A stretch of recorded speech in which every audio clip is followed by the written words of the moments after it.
and this will feature several graduate students from the C-START Engineering Research Center. And our first speaker is going to be Neha Mehra.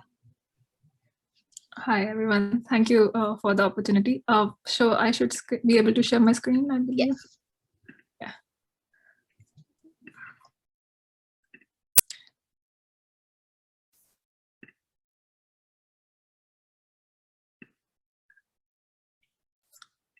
Oh, okay. Hi, everyone. I am Neha Mehra from a computational group of Dr. William Schneider. Today, I'll be talking about my poster on ethylene oligomerization catalyzed by single-side oxide-supported metal catalyst and interrogation by density functional theory. The motivation behind my work is basically the increase in shale gas. So shale gas is a mixture of methane plus lighter alkanes. Lighter alkanes like ethane can basically be dehydrogenated to form unsaturated olefins like ethylene. And this ethylene can further be coupled to form controlled hydrocarbons up to fuel range. This controlled coupling of ethylene is called CC coupling, is called oligomerization. And oxide-anchored transition metals are promising catalysts for controlled oligomerization. Experiments from our experimental collaborators have shown that group 4 metal ions, like zirconium ions, supported on silica alumina supports are able to form controlled oligomers from ethylene at higher temperatures. And also our collaborators from Purdue University have shown that other metal ions like nickel, gallium, zinc, cobalt on silica are also able to form controlled oligomers from ethylene at higher temperatures. So the performance is observed to be a function of metal ion and support. And the nature of active sites on these catalysts to the activity observed for the catalyst is unclear. So on the computational side, our goals are to systematically explore reaction pathways and energetics for metal ion identity, oxidation states, and support compositions. We use molecular models of these metal ions anchored on silica supports, along with microkinetic models under different reaction conditions to determine rates and product distributions that tell us about the ethylene oligomerization performance. In general, our computational approach begins with making a model, which is an atomic representation of the support, which is silica in our case. The silica here has hydroxyl groups on the top. These hydroxyl groups basically react with metal precursors and form a metal ion anchored on the silica support with a hydride ligand. The step again, next step is to propose a mechanism by which this metal site can actually do oligomerization. So we basically propose a reaction pathway, which is very known in literature and is known as quasi-Arnold mechanism and has 3 essential steps. The first one is insertion of ethylene into this metal hydride bond, which leads to the initiation of this oligomerization reaction. The second step is the CC coupling on this side for chain growth. And the final pathway will be chain termination. So basically the length of the oligomer that will be formed will be determined by competition between CC coupling and chain termination. So we compute the reaction energies and activation energies using density functional theory.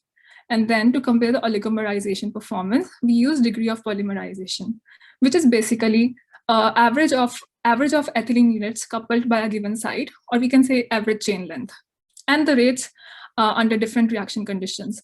And these rates and DOPs are basically determined by the rate constants of chain termination and propagation, and are actually obtained using the activation energies and reaction energies obtained using DFT. So my first result is about ethylene oligomerization on group 4 ions anchored on silica support. So as you see over here, here's my site model. It's just a zoomed view of this site here.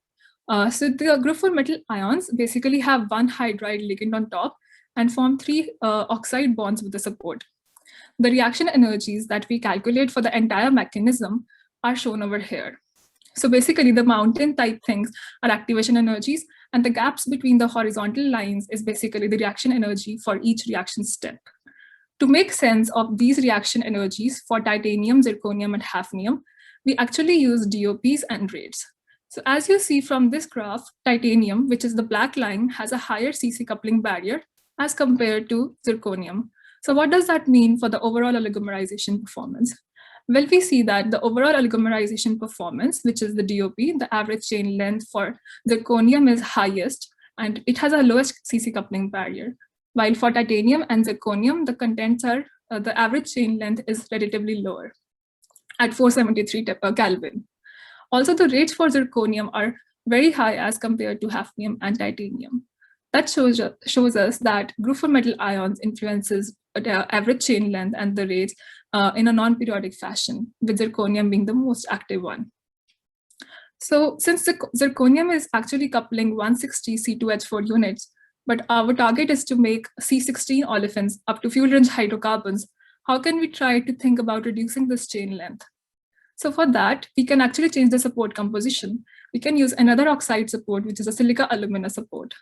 Computationally, we do it by a simple strategy of replacing one of the silica ions on this site with the aluminum metal ion, and then charge balancing it by a proton. The location of proton gives us 2 additional sites. So the site one, in this site, the proton is shared between the aluminum and the zirconium, and that actually influences the type of bond orientation that zirconium has with the support. While for here, the second case, the proton is placed away from the zirconium, and zirconium is still having 3 covalent bonds with this oxide support. So how it influences the energies for that potential energy diagram is shown here.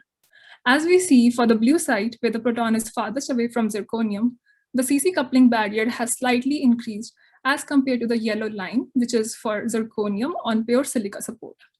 While for the site pink, which is in which the proton is actually shared between the aluminum and zirconium, we have a vanishing termination barrier.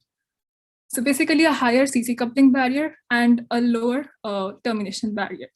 And to understand the implication of these differences on the DOP, we again compute the DOP table.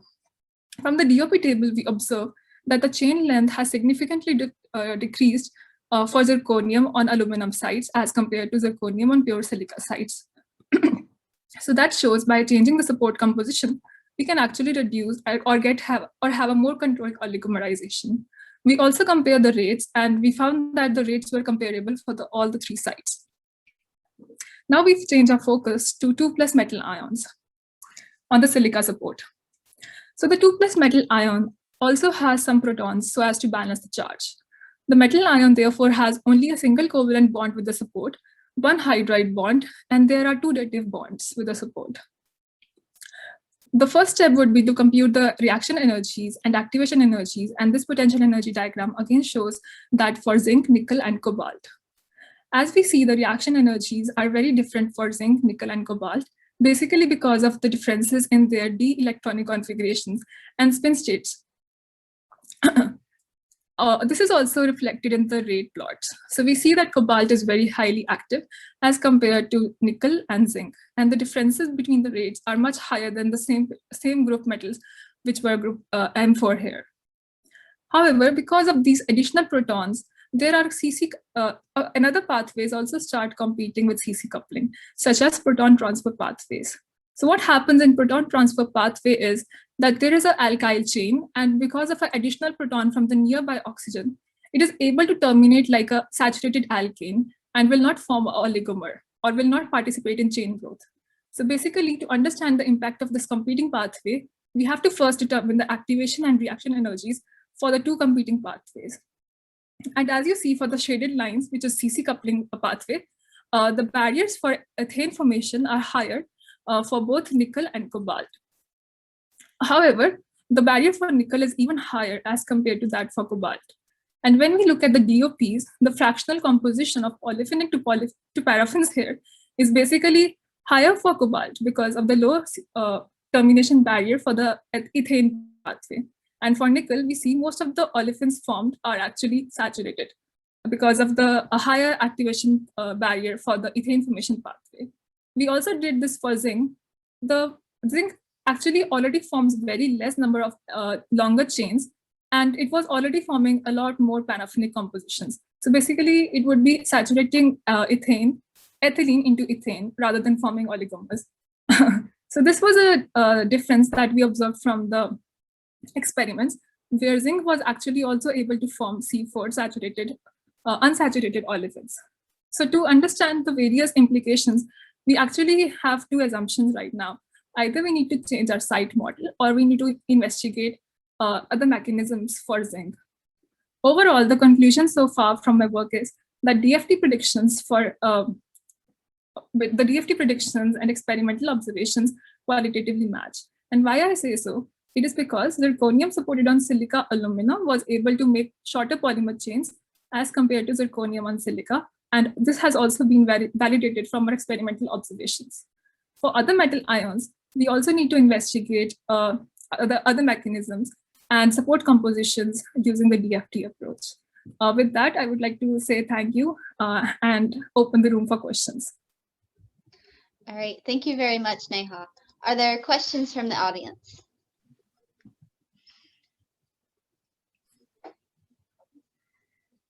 So one question is, what's the target oligomerization length? It's a C12 to C16, but that is the maximum. So it would be like the fuel-rich hydrocarbons. But if we are able to reach that C12 and C16, the first minimum limit is that one ethylene unit should couple with C4. So at least if we are making C4, we can again use the same catalyst to couple C4 to form C8, and then C8 to form C16. So basically, we try to limit cracking. We use catalysts which don't crack and make odd-numbered hydrocarbons.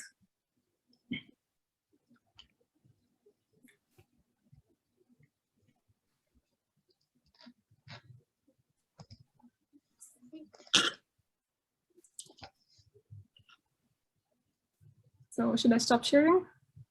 Yes. I don't see any comments or questions coming in, so we will move on to our next presenter. Thank you very much, Neha. Thank you for having me. So our next presenter is Yuya Wong, also from C-Star.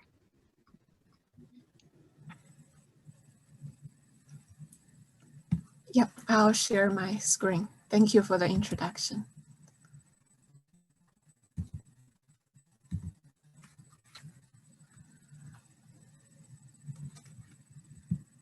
Yeah, hi everyone. Thanks for the opportunity to share my research here.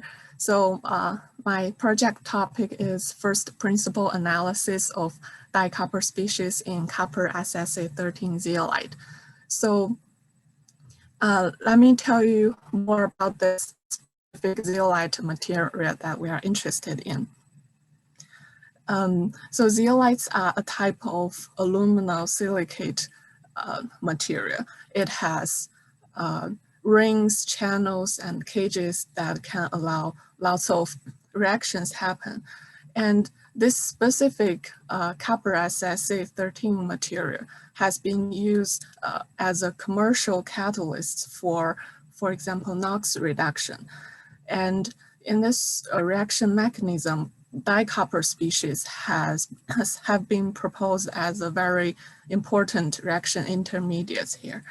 And at the same time, recently people are very interested in this material because of this direct methane to methanol transformation.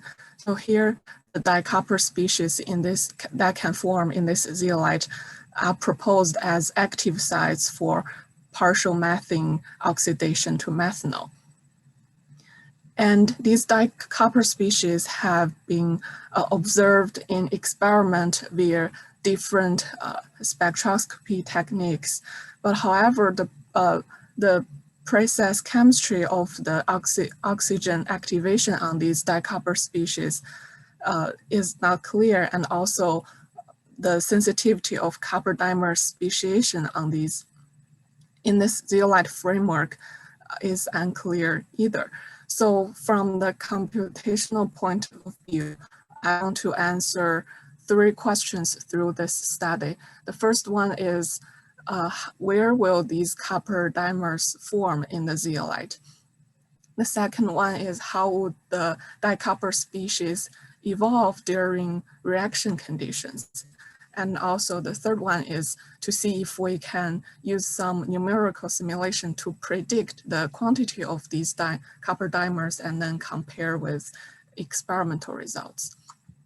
So the method I used here is supercell DFT calculations, where I use a supercell model to represent the zeolite framework, and then I put different dicopper cores in different locations in the zeolite and calculate their structure and also their stability.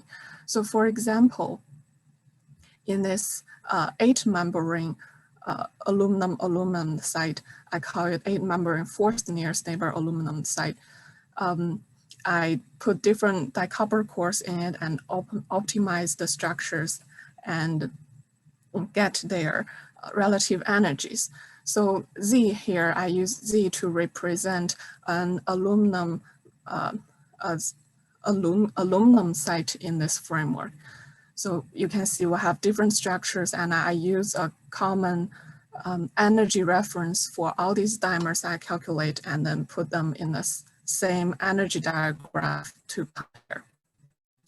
So that's what I get here. On the upper right, I have different copper dimers at different locations in the zeolite and also copper monomers to do the comparison. So indeed, I found at certain places in the zeolite, there is a very strong thermodynamic driving force to form these copper dimer species. And also I found comparing with copper monomers, copper dimers really want to stay in the 8-member rings of the zeolite, but the copper monomers only want to stay in the 6-member ring of the zeolite.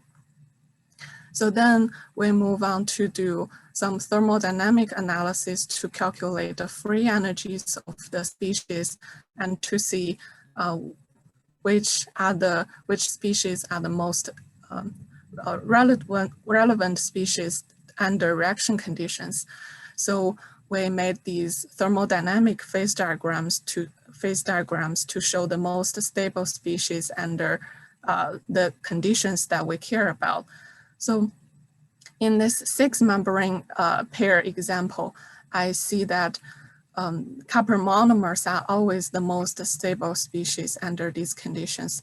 However, in the 8-member ring pairs, under most of the conditions, copper dimers are the most stable species. So if you remember the introduction, I introduced the proposal that copper dimers are the important sites, the active sites for direct methane activation. So we want to see if we can predict the number of dicopper sites in the zeolite, and that's what I did next. So we built a big lattice, a big supercell to represent the zeolite, and we randomly put aluminum atoms in the framework, and we use a Monte Carlo procedure to predict the maximum number of copper dimer sites in a given zeolite. So here I plotted the copper dimer sites versus the different amount of aluminum in the framework. I see a maximum of copper dimer sites around silicon aluminum ratio around 10. Interestingly, we saw qualitatively agreement in experiments where they plotted their methanol productivity versus silicon aluminum ratio, and they saw a similar maximum near this silicon aluminum ratio around 10. So currently we are still closely working with experimental groups to try to quantify these copper dimers in more complicated cases, and also try to see which of these dimers are actually the one that is reacting with oxygen and with methane to form methanol. So in conclusion, in this project, I shown that there is a strong driving force for copper to form copper dimers at certain aluminum configurations, especially in 8-member rings. And I built a model to predict the quantity of these copper dimers and saw some good agreement with the experiments. So this approach can be applied to study metal ions in zeolites and find the optimal composition for catalysis applications. So that's all. Thank you very much, and I'm glad to take any questions that you may have. Thank you. All right, thank you very much. I'll open the floor for questions.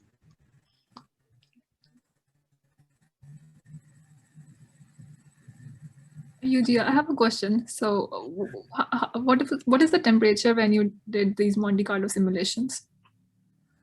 So when I do the Monte Carlo simulations, the temperature is related to the experiment temperature when they synthesize the zeolite. So it's 433 Kelvin. Yeah.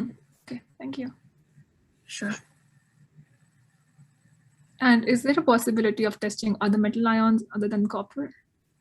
Yes, sure. I think this workflow can be very easily to transfer to other metal ions and also in other zeolites.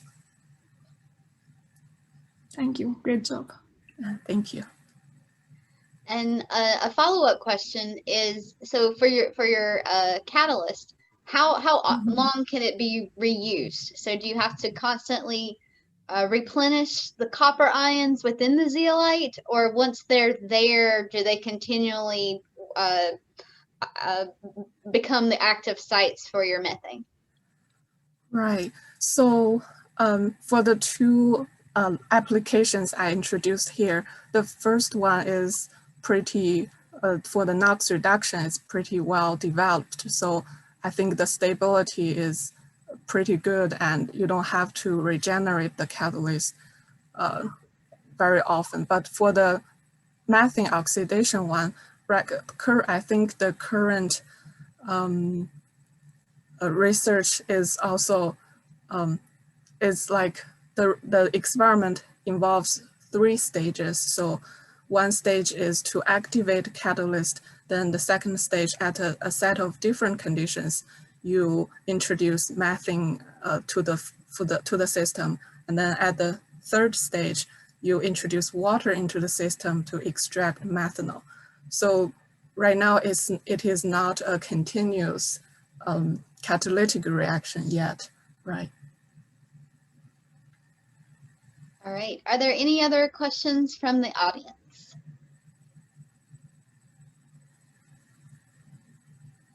Okay, well, thank you both very much for presenting your work from CSTAR.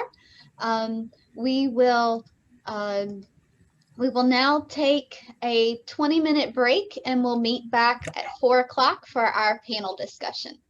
Thank you very much.